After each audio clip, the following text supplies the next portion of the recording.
Thank you, everyone, for joining our meeting tonight. It's nice to see a lot of unfamiliar faces in the room and familiar faces. Tonight, the Board of Selectmen, agenda Monday, February 7th, Warcourt Meeting Room, Mashpee Town Hall, 16 Great Neck Road North, Mashpee, Mass. Broadcast live on local cable, Channel 18.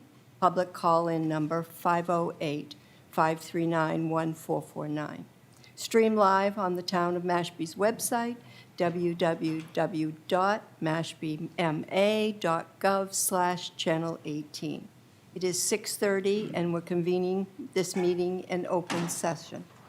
We'll start off with the Pledge of Allegiance, please. Pledge allegiance to the flag of the United States of America, to the republic for which it stands, one nation, under God, indivisible, with liberty and justice for all.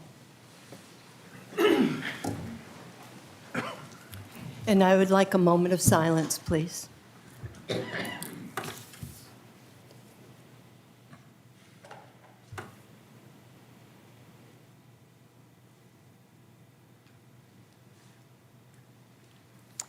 Thank you. I'm going to defer this moment to our town manager for an appointment. I'm sorry. Yes, Madam For a Chair. message. I think it's appropriate to say that I had a visitor at my office this morning who I'm familiar with. I also had a phone call. I've had emails regarding the petition article that was on the agenda before the board. I called the petitioner, Mr. Dick Terry, and I want to inform the board that he has agreed to withdraw the petition, provided that I sit down with him and discuss any issues that he feels that can be addressed. I don't know all of the issues, but I feel that the petition is not necessarily the resolution to the issues in general. So I have a contact with the Barnstable County Sportsman's League, and I thank all of those who spoke to me earlier today. I feel very confident in saying to the board that we're going to make contacts with these organized groups, and whatever the issues are, we'll get them addressed and we'll get them resolved, and there's no need to take any action on the petition because the petition is being withdrawn. And Mr. Terry authorized me to tell the board that. Thank you, Rodney. Thank you. Good work on that. Yes. You are very welcome. We didn't want you to sit through the whole meeting. So you're not obligated to stay, but you can if you would like to listen. We don't mind seeing you. Okay, we're going to convene a joint meeting with the Affordable Housing Trust. The discussion and approval of transfer of title of real property located at 108 Commercial Street, Mashpee's Assessor Map 81, Parcel 130, for the purposes of affordable housing development. And we have Alan. Can you Yes, hear I'm me? here. Okay, Alan. Okay, open for discussion? Alan, you want to start? Well, it's been a long time. We've been waiting for this step, and I'm thrilled that we're taking it tonight. So I see no reason to delay. I'm all for it. I think we all I'd are. like to move that we do that. Okay, so Andrew, Motion, please. Madam Chair, I make a motion Okay, that wait a the minute. board, Wait a minute. Just let everybody leave quietly.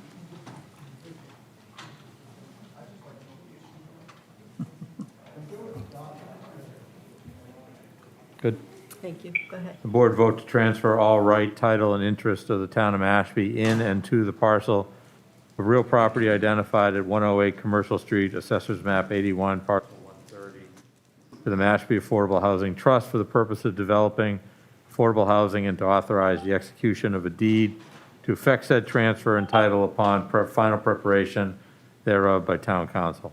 Second? Roll call, Mike? Aye. John? Yes. Andrew? Yes. David? Yes. Yes. Tom? Glenn? Yes. And Alan?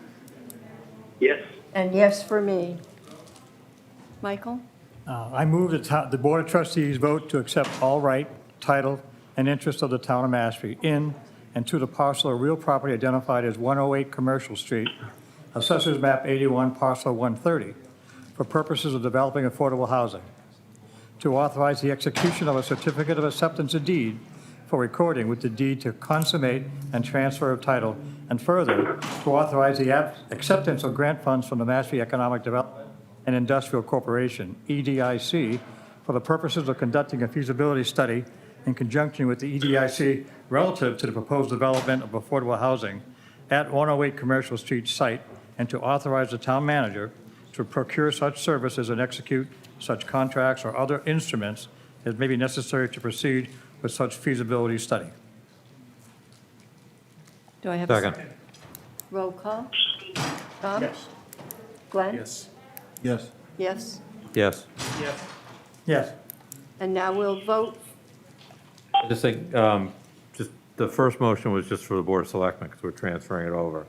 And even though it was unanimous vote, just to clarify that the vote of the members of the Affordable Housing Trust wouldn't qualify for that. I don't think we need to re-vote, do we? Okay, we don't. But we've got, And I will vote on this motion, yes. Yes, okay, good. Thank you, Alan. And make a motion, we adjourn the Affordable Housing Trust. Second. roll call? Yes. Yes? Yes. Yes. Yes. Yes. Yes, yes. Thank you, everybody. Nice having you. That was a quick you. meeting. That's a long meeting. Thank you, Alan. That was quick, isn't it, though? Good news is good.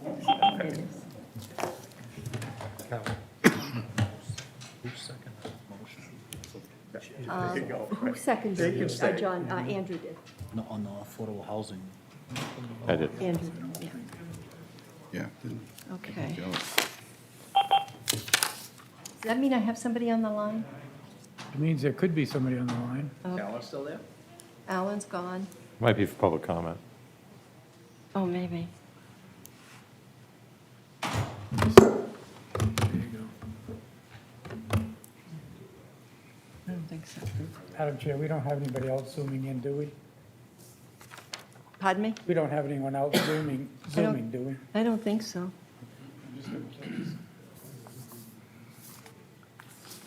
Okay. I'm going to start off with a public message. A few weeks ago, I sat before this board meeting and requested that we, as a community, turn down the temperature. I advocated civility and respect in public meetings. We must understand that there will be differences of opinion. Compromise will not always come easy. Today, I would like to refer to Policy 54. I've given it in your packets tonight, and if anyone needs it, we have a copy. That was adopted by this Select Board June 4th, 2007. It specified professional conduct for members of boards, committees, commissions, in conducting official town business. It states to uphold and advance the honor, dignity, and reputation of the town of Mashpee. It does list standards. I'm not going to read them, but they're here for anyone to read. The town has a reference guidebook that includes a committee handbook on how to be an effective member of a public board, an open meeting law summary, and a public records law summary. I implore everyone to keep these standards of decorum in perspective. I strongly recommend that all members of a board, committee, or commission receive a copy of it at the office of the town manager. It's important for residents to understand the roles and responsibility of boards, committees, and commissions. It is also important for all of us to respect differences of opinion and to encourage meaningful dialogue and not discourage it. In the spirit, let us work together in the best interest of Mashpee. We have a lot of work to do, and we need everyone's participation. This volunteer position on these boards have become a second job to many, for which we have on our plate housing, wastewater, comprehensive plan. And we need your trust and your respect for us to do our job. Thank you. Now I have public comment. Lynn Barbie?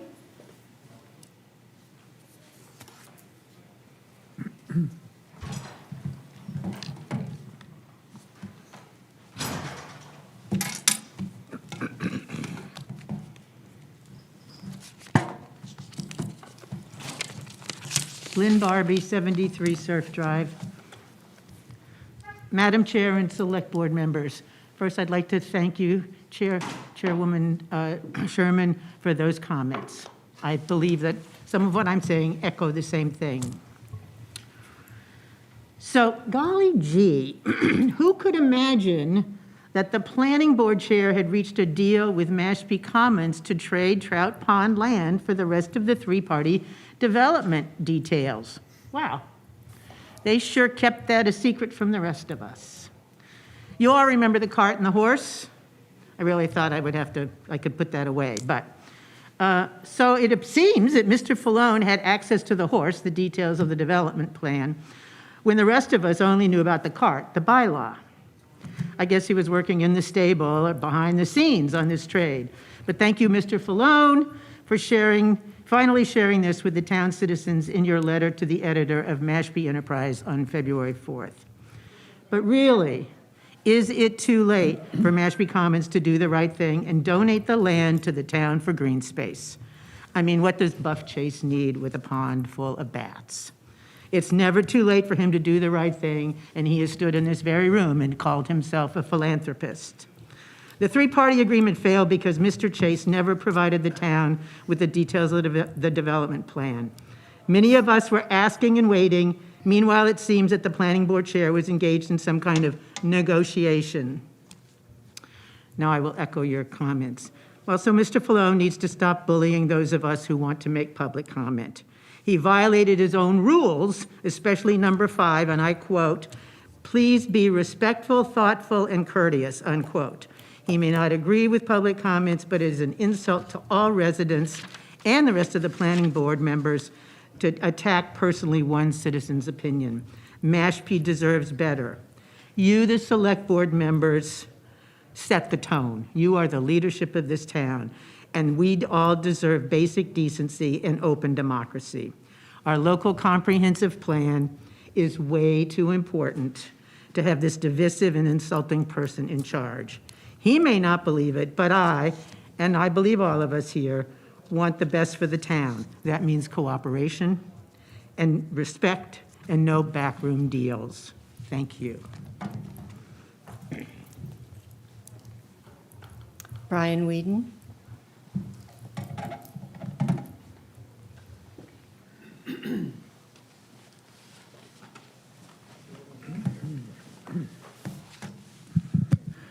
Brian Whedon, 133 Main Street, but tonight I'm here as the chairman of the Mashpee Wampanoag tribe. Long before the town was incorporated, our people, the Wampanoag, have been here for over 12,000 years and did not have the colonial concept of ownership when it comes to our land. Our instructions from the Creator was and still is to take care of the earth and the land, and she will provide for us as our ancestors have done before us. The land is us and we are the land, therefore it's important we speak for all of our relations and stand here this evening as proud members of the Mashpee Wampanoag tribe. The same tribe whose Indian plantation and lands had been incorporated against our will and still to this day have clear title to the land. When Mashpee was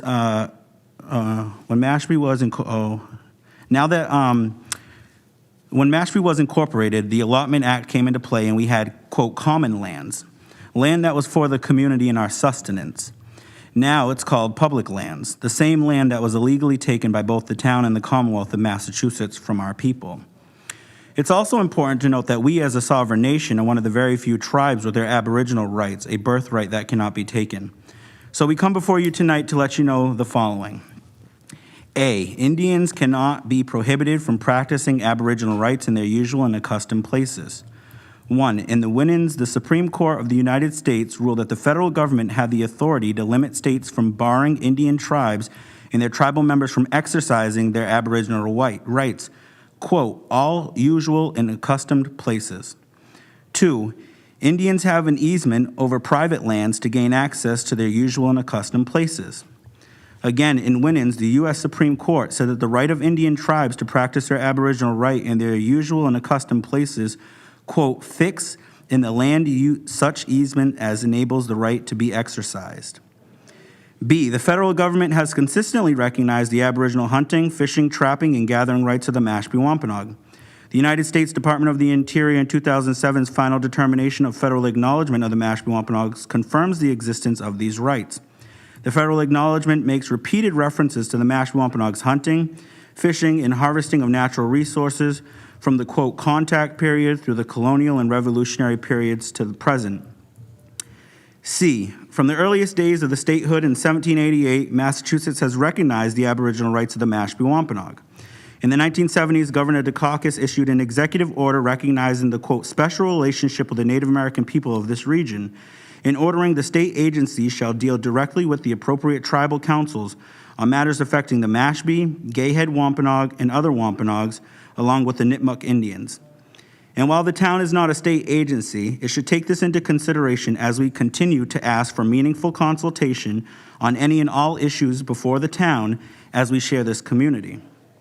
So now that we're all on the same page and caught up to speed, 1, if this article was approved to town meeting, it would not apply to tribal members. 2, we are here to educate the town on our Aboriginal rights and history. And 3, if the town feels otherwise, we have extended an invitation to meet board to board and still have yet to receive a response. This joint meeting would be the appropriate time to address these issues government to government. In conclusion, the Mashpee Wampanoag have continuously exercised their hunting, fishing, trapping, and gathering rights in what is now southeastern Massachusetts and eastern Rhode Island since time immemorial. These Aboriginal rights are of critical importance of the physical survival of the Mashpee Wampanoag and their community, traditions, lifeways, and culture. The tribe will continue to protect and practice its Aboriginal rights and will not take any attacks on our sovereignty. I'd also like to note that this will only cause more harm, division, and animosity between tribal members and non-tribal members, and we all don't want to relive the 70s. Thank you. Thank you, Brian.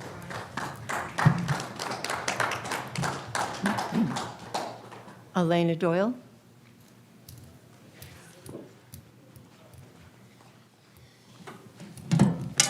Hi, everyone. I originally came here tonight to speak against support of any prohibition to hunting, but now that that has been taken off the table, I wanted to thank Carol for what she just said about kind of reuniting the community and getting on track with respect, because I think it's much needed. If I may, I also wanted to ask a question while I have you guys right in front of me. When does the charter review process start? The review, Wayne, do we know when that starts again? I don't know, it's 25, but I think it's, 2025. 2025? but it can be held sooner if the selectmen choose. Oh, okay. I'm pretty sure. Okay, great. And where, if anyone knows off the top of the head, where I could find more information on that? Call the selectman's office in the morning. Awesome. Thank you, Carol. You're Thank welcome. Anthony Willig?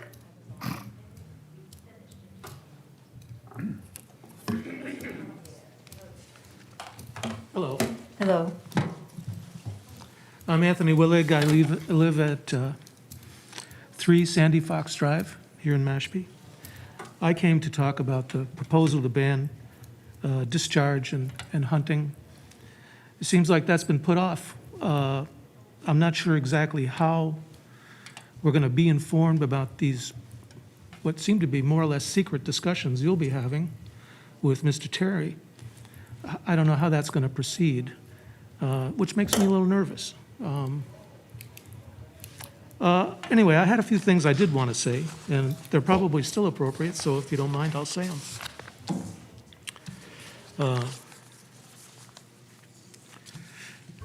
The main thing that interests me is why this ordinance would ever be necessary. I can't think of a single instance here in Mashpee, and I've lived here for 5 years, that this ordinance would have prevented or made better. Now, I don't know everything that goes on in town, of course. But I just don't think there is a demonstrated need for this ordinance at all. So I ask, if we do consider an ordinance like this in the future, that we need some facts that prove that it's actually necessary. I don't understand how it could be, considering some of the laws that we have here in Massachusetts around hunting and around shooting.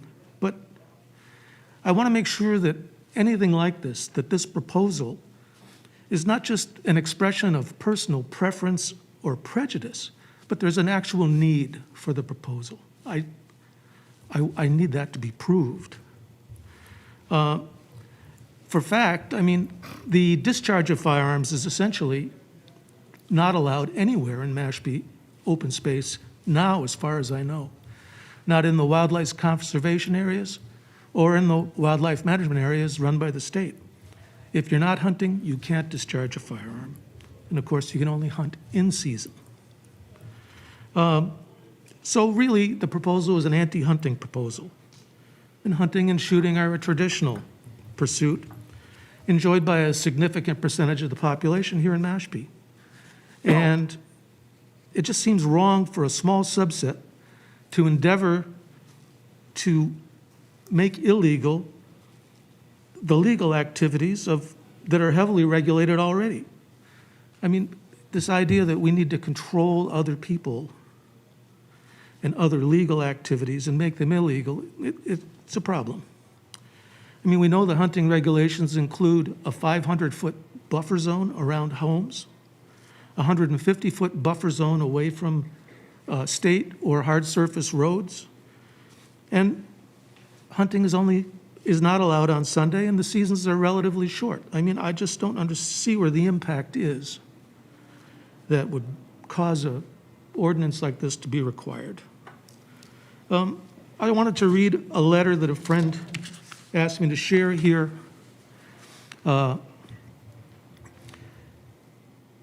With the increase in human population in eastern Massachusetts, sustainable wildlife habitat is decreasing at an alarming rate. As this habitat is destroyed, wildlife has suffered in that the habitat becomes overpopulated, such that it is unable to sustain the health of wildlife. Animal disease, accidents with vehicles, nuisance, encroachment are all examples of unwanted results of unsustainable wildlife populations.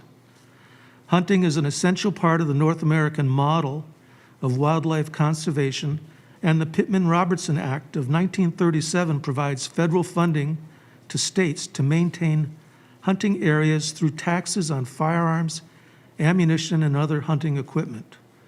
With the science-based regulations provided by biologists at the Massachusetts Department of Fish and Wildlife, hunting is a means to control wildlife population to healthy, sustainable levels, in addition to providing a natural and organic food for consumption. In addition to the ecological benefits, hunting provides an opportunity for us to connect with our natural environment. It allows us to explore our relationship with the outdoors in ways that cannot be compared to other outdoor activities. Hunting requires attention to the natural details in the woods that are often overlooked by hikers, cyclists, and other visitors to the woods. It is an activity that provides a moderate level of exercise and has no set schedule. It's a proven stress reliever and allows lifelong bonds to be made between family and friends. Given the importance that hunting plays in the ecosystems and our lives in general, it is clear that maintaining of public land for hunting in conjunction with other legal activities is essential.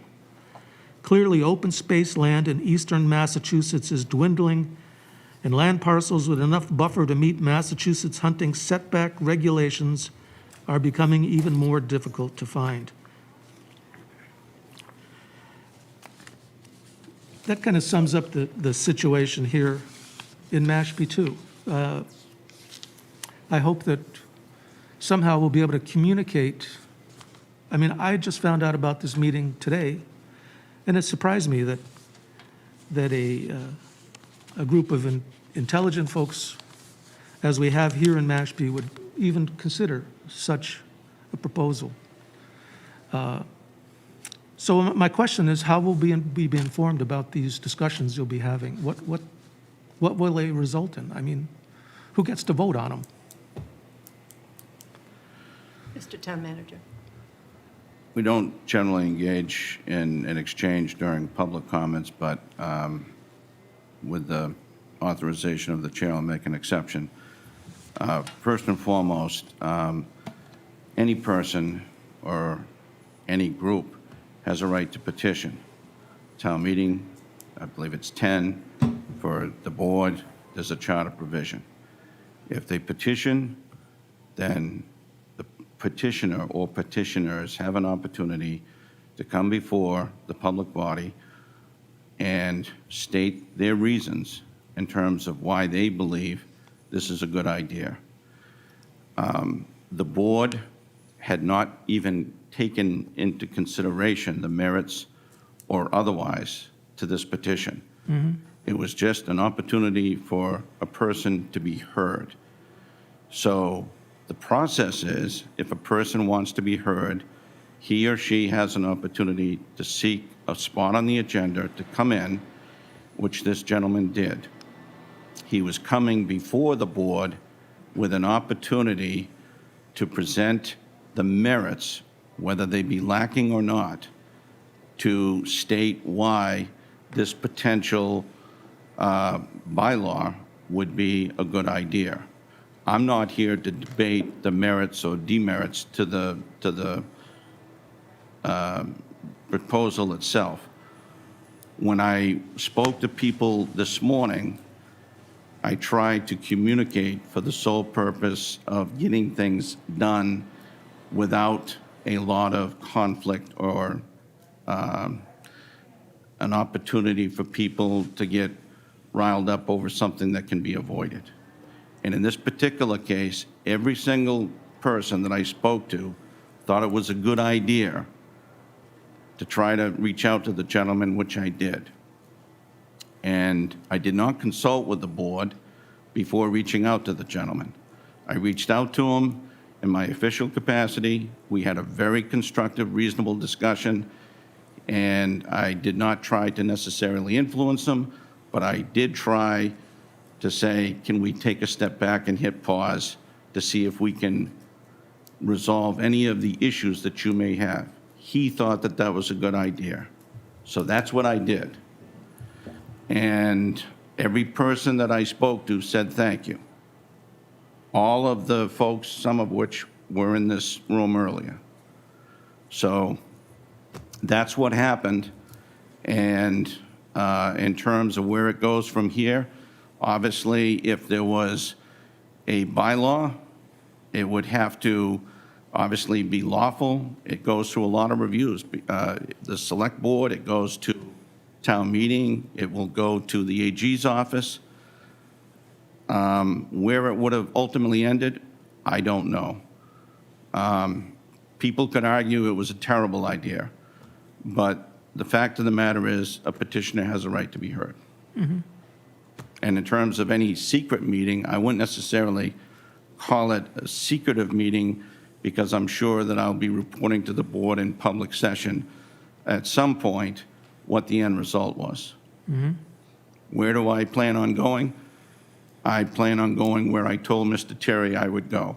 I would assist him in bringing his issues or his grievances to these organized groups, sit down, have a nice friendly chat, hopefully get the issues resolved, put to bed, and be able to come back and report to the board it's a non-issue. We move on. Okay. Well, I wish you luck with that. And like I say, I hope that in the future, we'll have a little more warning about some of this stuff, both the the proposal itself and then the cancellation of the proposal. We post our agendas Yes. in the newspaper. You got the same warning the five of us got up here. Yes, that's exactly what we got. There, Okay. you know, there's no, I just want to jump in for a second. You know, the implication that, you know, in questioning what's going to happen with it, you know, Mr. Collins conducts his business with full integrity and the full support of this board. He does. And Where's it I gonna- don't doubt that. Well, there was an implied, I took your comment to the contrary. And I'll tell you this, you know, where this is going to go, it's going to come, if it moves at all, it's going to either go through a citizen's right to petition, in which case they can get 10 signatures and put anything before town meeting they want. Doesn't involve this board, that's their absolute right to do so. Anything that doesn't comes through this board, and it's going to get handled the way, everything that gets handled through this board, in full open meeting with full public disclosure and full notice. Right. You might like it, you might not. But the truth of the matter is, other people have said, Board of Selectmen sets the tone for what happens in this town meeting. That's our tone. And this constant, you know, undercurrent and sniping at people and using language that you're calling other people to task for using, all it does is undermine the credibility of the arguments that's being made to the contrary. So to put a finer point on Carol's point, we're calling it, we do things above board on this board. Mr. Collins and his staff do things above board on this board, and that's how we'll conduct our business. The expectation we'll hold everybody else to, where we have authority over them. Thank you, Andrew. Okay, Thank you, sir. thank you. Okay, I need approval of the following: Monday, January 24th, 2022, regular session. So moved. Roll call, John? Yes. Andrew? Yes. David? Yes. Yes, thank you. Communication and correspondence, we did have one communications from Karen Mail. One other, I didn't forward the email, but we got notice from Rose Forbes from the Air Force notifying us that the Air Force had executed a contract for the construction of the water treatment facility to resolve the PFAS contamination at the Water District's Turner Wells. So what she said she'd do, she did. That project is contracted and will be underway and hopefully up before the summer, restore that water supply to the district. That is good news. Very good news. Old business, none, new business. Okay, new business. Town Manager Rodney Collins will presentation of the fiscal year 2023 operating budget. Thank you, Madam Chair. I'm pleased to present the recommended fiscal year 2023 operating budget to the Select Board. In addition, please find the recommended capital improvement program recommendation unanimously endorsed by the Capital Improvement Program Committee. My recommendation for the operating budget is $66,016,686, or a total increase of 3.68%. The department head request totaled $67,226,681. My recommendation is $1,209,995 less than the requested total amount. The operating budget does not add any new staffing, although warrant articles being prepared by departments may result in such proposals. Additionally, although staffing needs are justified in my office and accounting, I did not recommend any additional personnel being funded. Estimated receipts increased by $120,000 due to an increase in the occupancy tax and higher Medicaid reimbursement received. Estimated new growth is projected at $700,000 after consultation with the Director of Assessing.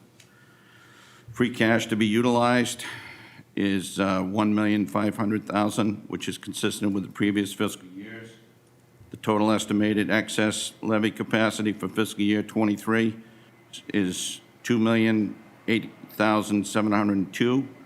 This recommendation includes using more school choice funds to offset operating costs consistent with the school's budget narrative of the past 3 years. The town will continue to update the revenue analysis with fiscal year 23 cherry sheet figures as it proceeds through the budget approval process. Pending Financial consideration this year include contract negotiations, all collective bargaining agreements, personal administration plan, and personal service contracts will need to be planned for, including the total cost and length of time. Sustaining operations, upcoming expenditures, including personnel or contractual costs, will need to be forecasted for wastewater management, so true and accurate projections are calculated in long-term financial planning. How much excess levy capacity do we want to sustain? Wastewater operations, what are the estimated funds needed and timeframe to obtain? Revenue sources, are there any new sources to identify? A total of $3,130,905 capital expenditures are also recommended by the CIP committee. Of the amount, $1,745,165 is recommended from free cash, and $1,385,740 is recommended from capital stabilization, which requires a 2/3 vote. Additionally, $376,000 is recommended from free cash for a Santuit Pond article for a diagnostic study and implementation of water quality improvements for Mashpee Wakeby. Finally, it's my recommendation to study the scope of the HVAC system upgrades at school facilities and town hall, as well as any facility as recommended by the Director of Public Works. This is a project that will require funding next year. Thank you, Mr. Collins.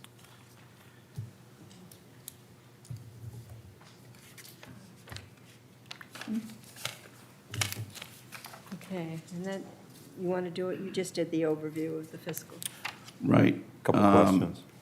And I'll just give a brief overview on CIP in terms of the specifics.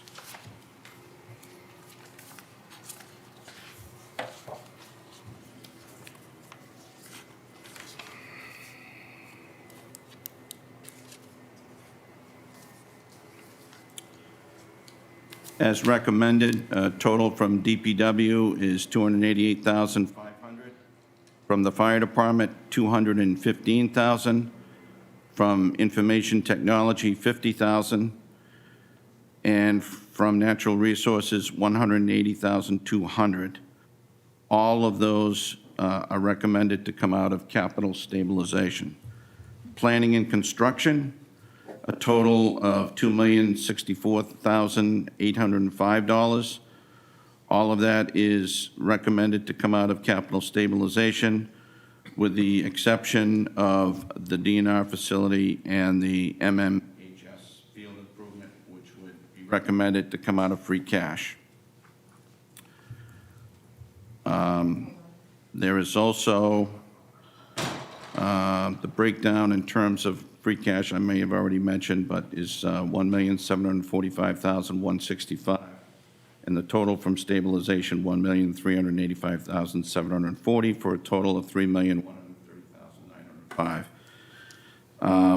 As mentioned, $376 from free cash is recommended for the Santuit article. And there is also, which I failed to mention, a archives or historical project for the protection of certain archives items that is being recommended through CPA. Okay. Question? Any questions? Yeah. Your memo cites increase in occupancy room tax. Could you just advise us what the difference in revenue is projected to be for this upcoming fiscal year compared to what it's been the last couple? Yes.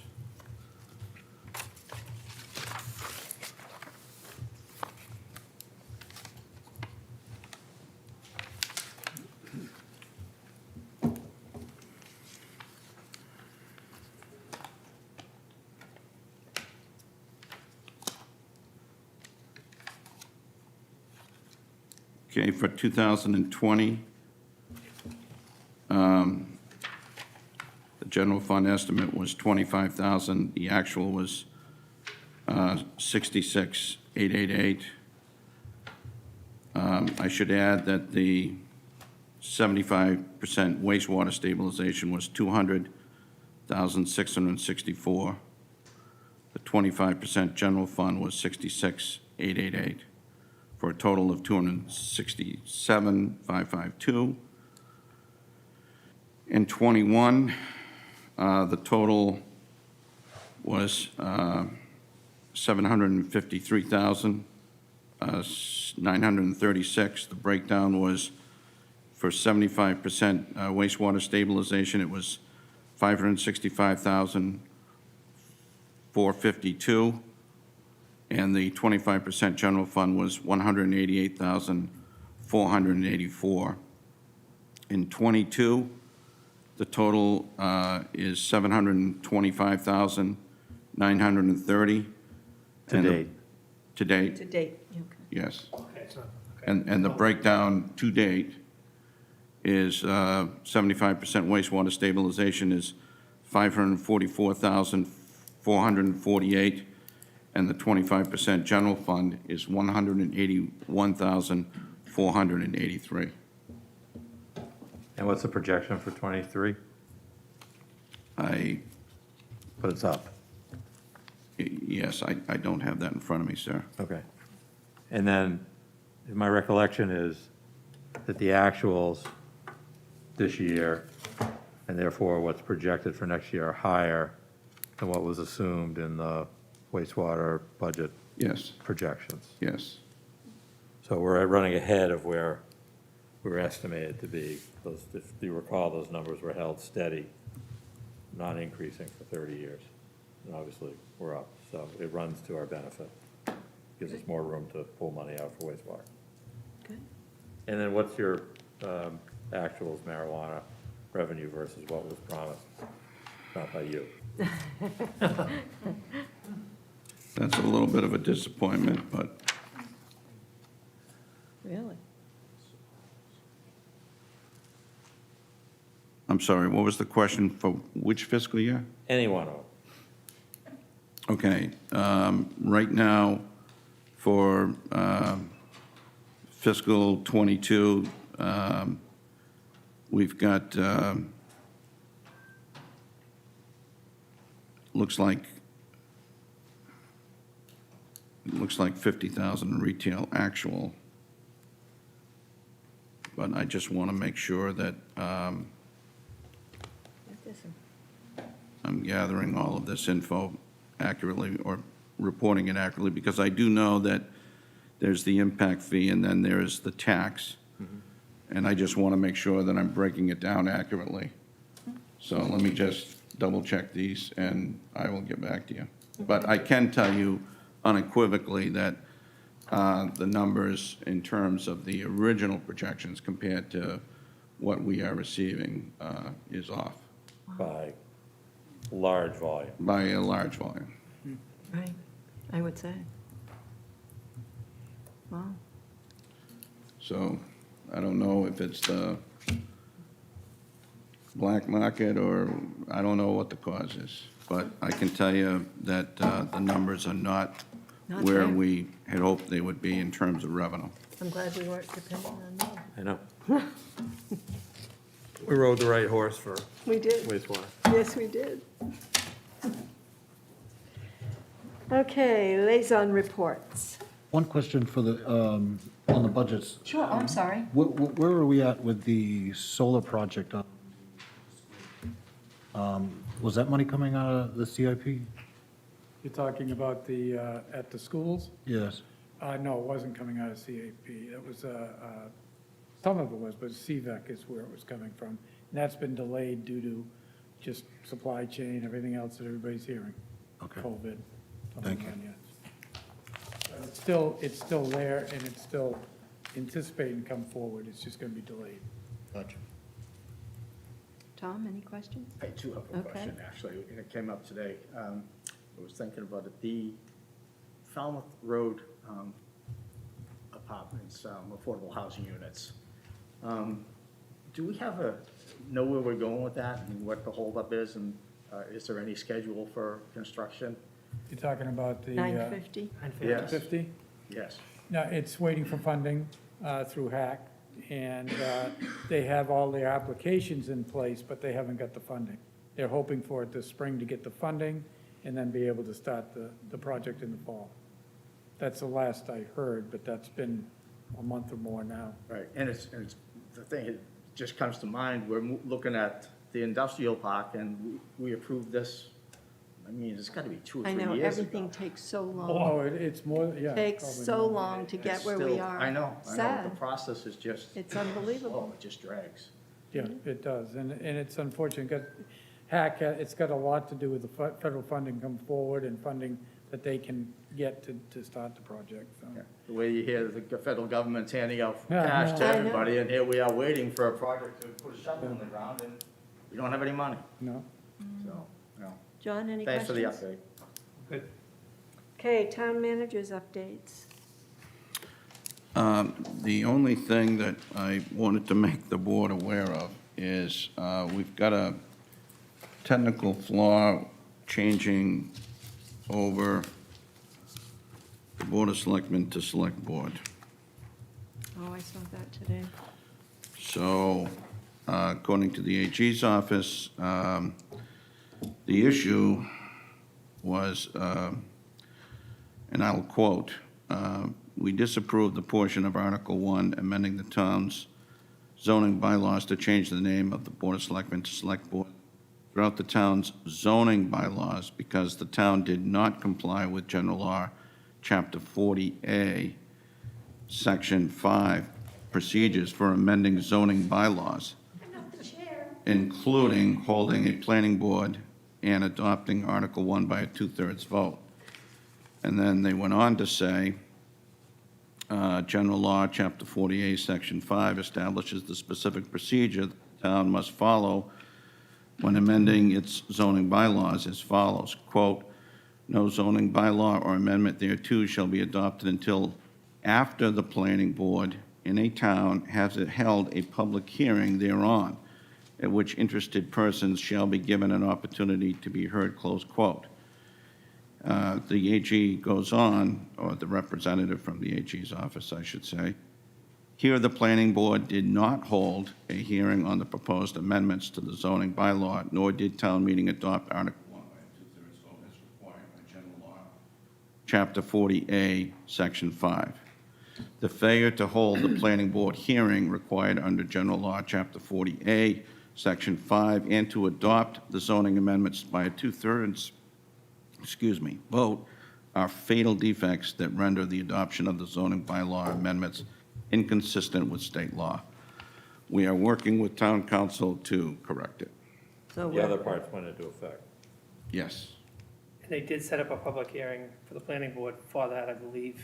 Yes, they did. The only reason why I'm reading it is because we received it between your last meeting and this meeting, and I just want to make you aware that we have received this notice. Thank you.